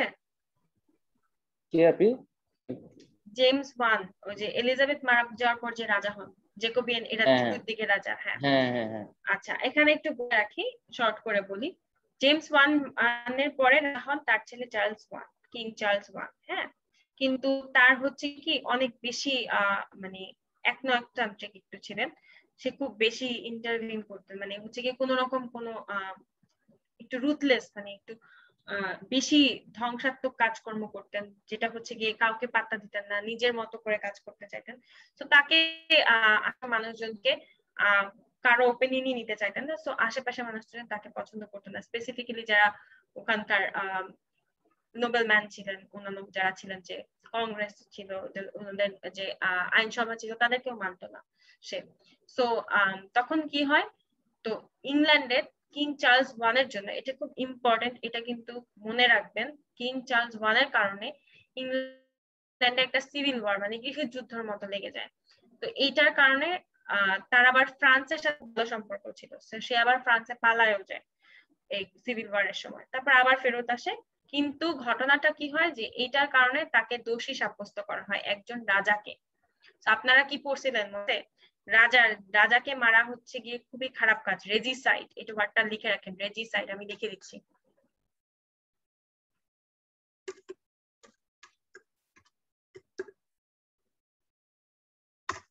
দেখতে পাচ্ছেন?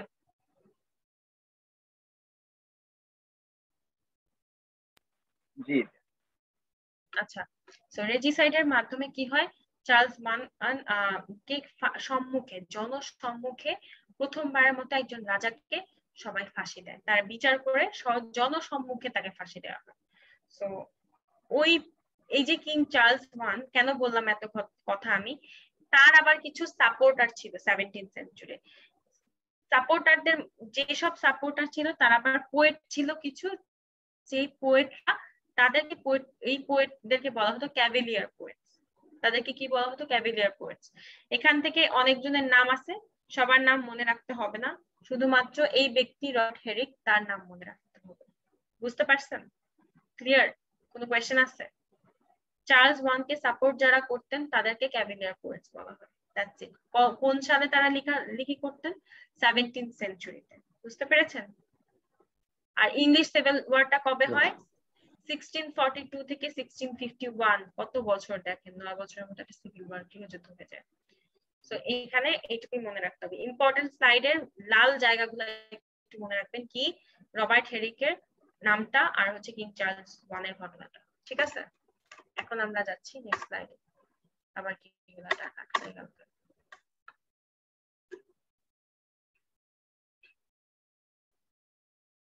আচ্ছা, Robert Herrick.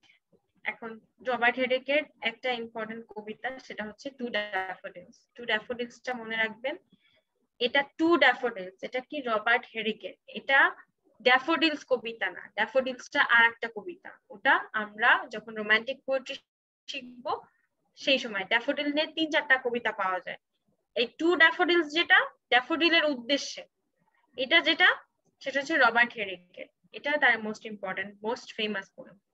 Fair daffodils, we weep to see you haste away soon, মানে কি, সকালে ফুল ফোটে, ড্যাফোডিল ফুল ফোটে, উইপ মানে প্রচন্ড দুঃখ পেয়ে কান্না করা, ওটা আমার কষ্ট লাগে যখন তুমি তাড়াতাড়ি শুকিয়ে যাও বিকালবেলা। ফুলগুলো খুব দ্রুত শুকায় না, সকালের ফুল কিন্তু বিকাল পর্যন্ত থাকে না, শুকায়। সো এটাই বলছে যে আমার ফেয়ার ড্যাফোডিল, সুন্দর ড্যাফোডিলস, আমার খারাপ লাগে তুমি যখন দ্রুত শুকিয়ে যাও। তো আমাদেরও তোমার মতো, মানে এখানে বোঝানো হচ্ছে যে we have short time to stay as you. আমার লাইফটাও বা আমরা মানুষের জীবনটা, আমাদের মানব জীবনটাও ড্যাফোডিলস এর মতো, খুব ছোট্ট একটা সময় আমরা পৃথিবীতে থাকি, আবার যখন খুব দ্রুতই আমরা চলে যাই। তো খুব ছোট একটা সময়, ড্যাফোডিলের যেরকম দ্রুত শুকিয়ে যায়, আমাদের জীবনটাও হঠাৎ করে আমরা আসি পৃথিবীতে, আবার হঠাৎ করে চলে যাই খুব দ্রুতই। আমি মনে আছে যে বলেছিলাম যে ব্রিটেনে বা ইংল্যান্ডের সামারটা খুব অল্প সময় হয়, সামার রেইন খুব অল্প সময়, ধুম করে বৃষ্টি নামে আবার ধুম করে চলে যায়। So like to the summer's rain or as the pearls of morning dew, মানে কি সকালে শিশির বিন্দু বা সামারের যে রেইনটা থাকে ইংল্যান্ডে, শিশির বিন্দু কিন্তু একটু পরে দেখা যায় যে রোদ উঠলে পরে আর নাই, খুব অল্প সময়ের জন্য থাকে। তো গ্রীষ্মকালে যে মানে হঠাৎ বৃষ্টিটাও হয়, ওই বৃষ্টিটাও খুব অল্প সময়ের জন্য হয়, ওই বৃষ্টিটাও খুব অল্প সময়ের জন্য হয় দেখে ওইরকমই আমরা হঠাৎ করে দেখি যে বৃষ্টিটা হচ্ছে, এরপরে হঠাৎ করে দেখি যে শিশির বিন্দুগুলো আছে, এরপর দেখি আর নেই। So never to be found again, এখানে দেখবেন নেভার, এটা হবে নেভার, এখানে অ্যাপোস্ট্রফি দেয়া, বাট এটা পোয়েটরা এভাবেই লিখতেন ওই সময়, never to be found again. So like to the summer's rain, আমরা গ্রীষ্মের বৃষ্টি, হঠাৎ বৃষ্টির মতো, সকালের শিশির বিন্দুর মতো, মুক্তার ঝরা শিশির বিন্দুর মতো হঠাৎ করে আমরা পৃথিবী থেকে চলে যাই। এটাই হচ্ছে এই কবিতার মূল বিষয়বস্তু। এটাই হচ্ছে আজকের স্লাইড, আমরা মোটামুটি শেষ করে ফেলছি রেনেসা। কেমন লাগছে এই কবিতাটা? হ্যাঁ, অনেক ভালো লাগতেছে। আসলে এটা তো সত্যি কথাই, এটা তো সত্যি কথাই আমাদের একদম প্র্যাকটিক্যাল লাইফের সাথে রিলেটেড। আমরা তো খুব অল্প সময়ের জন্যই পৃথিবীতে আসছি, তো একদম জীবনমুখী। এটাই। সো আজকে আমি মনে করি আমরা অনেক কিছু শিখে ফেলছি, আমাদের অনেক কিছু পড়া হয়ে গেল, একটা বড় একটা পার্ট শেষ হয়ে গেল। এখন শুধু আপনাদের মিল্টনটা বাকি। সো মিল্টন আর হচ্ছে গিয়ে শেক্সপিয়ারের অল্প কিছু প্লে নিয়ে, আমার 2-3টা প্লে নিয়ে একটু কথা বলা বাকি, সেটা আমরা আরেকদিন পড়বো। এখন আজকে আই থিঙ্ক আমরা শেষ করতে পারি, আপনাদের যদি কোনো প্রশ্ন না থাকে, কি বলেন? হ্যাঁ, আজকে অফ করা যায়। আচ্ছা, মনটা খারাপ হয়ে গেল রায়হান ভাইয়া কবিতাটায়? না আপনি, এটা তো সত্য, এটা তো ধ্রুব সত্য, মন খারাপ হওয়ার কিছুই নেই, এটা একদম ধ্রুব সত্য। আমরা আসছি, যেতেই হবে। দুজন মিলে আজকে মরিতে হইবে। আজকে তো ওই যে মগবাজার ওইদিকে বিস্ফোরণ হয়েছে, দেখছেন? শুনছেন? না, আনফরচুনেটলি দেখি নাই, কি হয়েছে এখন? মগবাজার ওখানে অনেকে আহত লাইভ হয়েছে। লাইভ দেখলাম। হ্যাঁ হ্যাঁ। আচ্ছা, কি হচ্ছে এখন ওখানে, সবাই কেমন আছেন? আমার আসলে টিভির সামনে বসা হয়নি, আমি আসলে তো ফট আপ ছিলাম সব নিয়ে। মারা গেছে, কয়েকজন মারা গেছে, আর আহত 30 জন। আচ্ছা সবগুলোই আশঙ্কাজনক। হুম। সো আপনাদের, আমি মনে করি যে একটু সময় সবাই একটু সাবধানে থাকবেন। এটা বিস্ফোরণটা কিভাবে হলো আমাকে একটু বলবেন একজন?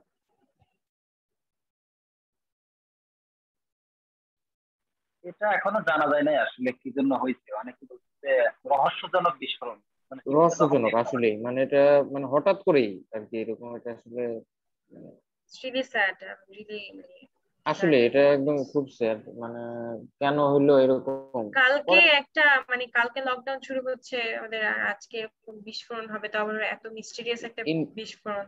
হ্যাঁ, ইনভেস্টিগেশন করে হয়তো জানা যাবে যে কি হয়েছে না কি আই হলো। থট আপনারা যখন ফার্স্টে বললেন মনে হয় কোনো সিলিন্ডার বিস্ফোরণ, এরকম ঘটনা তো, দুর্ঘটনাটা তো অনেক বেশি ঘটে, তো ওটাও হইতে পারে। সিলিন্ডার হওয়ার কথা না, সিলিন্ডার হওয়ার কথা ওটা না। হলে তো আমরা জানতাম, তাই না? হ্যাঁ, এটা কি হইলো এটা জানা যাবে কিছুক্ষণের মধ্যে, এটা জানা যাবে আমার মনে হচ্ছে, এই আর কি অবস্থা। এই আর কি। আচ্ছা, আজকে কিন্তু একটা খেলা আছে, হ্যাঁ, খেলা আমরা দেখেন, শেষ করে দিব।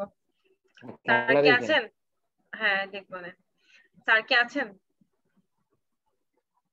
তাহসিন আপু, ক্লাস কেমন লাগছে? জি আপু, ভালো লাগছে। কোনো কিছু বুঝতে সমস্যা হলে আমাকে অবশ্যই নক দিবেন বা জানাবেন। আচ্ছা আপু। আচ্ছা। আহ স্যার, স্যার কি নাই? স্যার কি ঘুমিয়ে গেছে নাকি?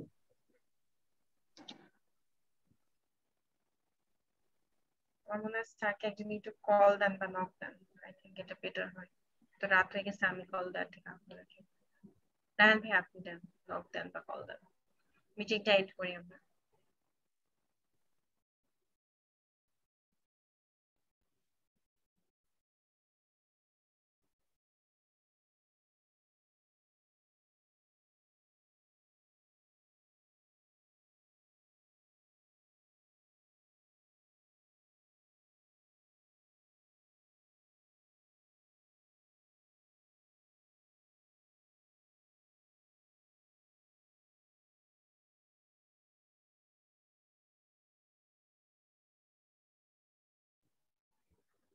স্যার তো অ্যাক্টিভ নাই, পুরাই ডিঅ্যাক্টিভ।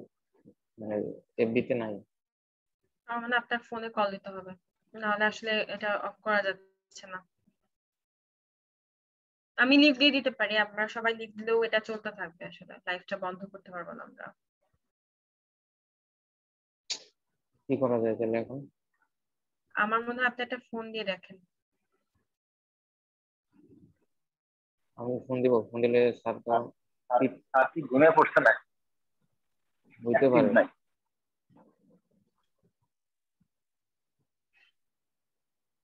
রায়হান ভাই আপনি একটা কল দিয়ে দেখেন স্যারকে, কারণ লাইভে চলছে তো, আদারওয়াইজ এটা মানে it's going to continue and continue, এটা বন্ধ হবে না আদারওয়াইজ।